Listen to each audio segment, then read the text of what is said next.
Today on Exposure, I went to the Welsh Rugby Union press conference following yesterday's team announcement to face Scotland this upcoming Sunday. Warren Gatland has made a few changes to the lineup that beat Ireland out in Dublin last Sunday, one of whom is the replacement of Bradley Davies. After this past Wednesday's hearing, Bradley Davies will now be ruled out from the rest of the Six Nations tournament following his horrendous tip tackle on Donica Ryan.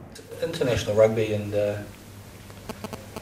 unless you've been in that sort of position where there's a big crowd there, there's tension there, players are on edge, and he just got caught up in the moment.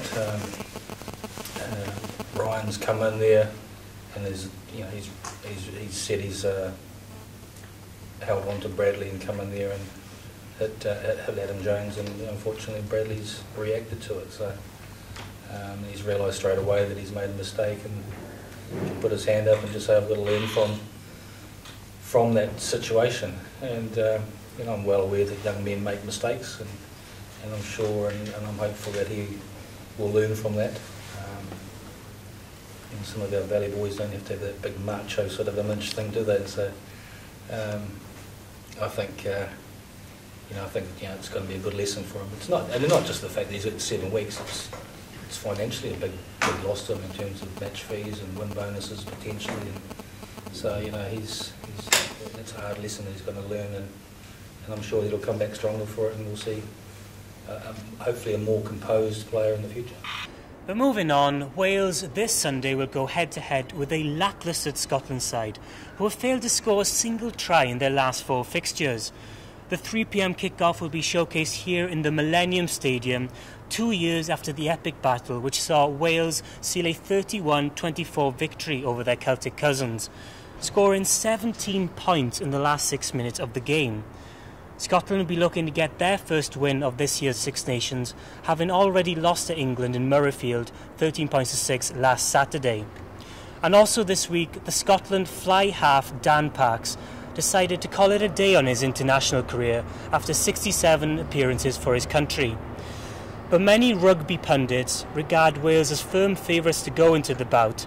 However, the Welsh rugby players have said that they will not rest on their laurels going into the Scottish clash. Tough team, play a good brand of rugby. Certainly their back row went very well last week. And you look back 2 years ago, we were beating the back row.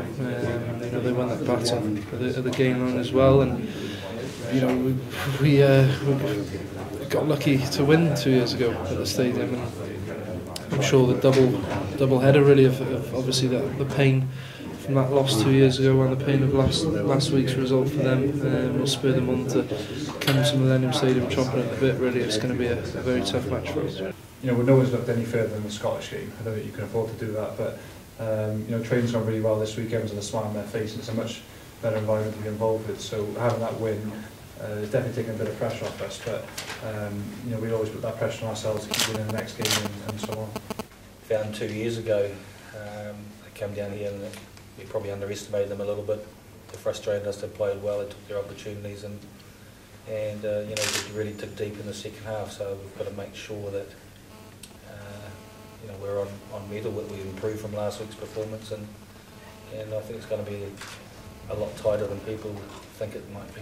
Match coverage will be shown on BBC One or BBC One HD, and to listen to the game live, check out BBC Radio Wales, or for Welsh language coverage, Radio Cymru. That's all from me.